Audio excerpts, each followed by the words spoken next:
The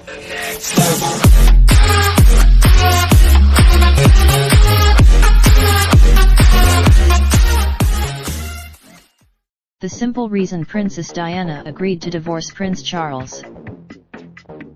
You are using an outdated browser. Or to better experience, had one of the most talked about royal marriages in recent history. Their union seemed, today, many people know full well that Diana and Charles eventually got a divorce after several long years together. However, quite early in their marriage Prince Charles was in love with another woman, specifically, his former girlfriend, Camilla Parker Bowles, though she was determined to stay with her husband and work through it. Since Princess first, she actually did love Charles. This was revealed in the second factor at play was her two young children William and Harry, who she cared a lot about and did not want to see grow up with divorced parents.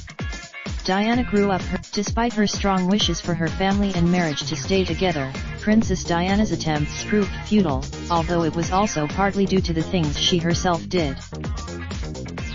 In the early 1990s, Diana started speaking to the press to share her side of what had been going on.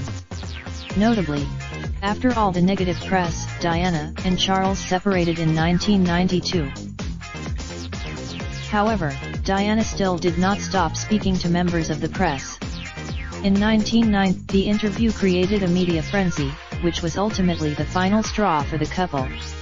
Queen Elizabeth, the couple eventually parted ways for good in August 1996.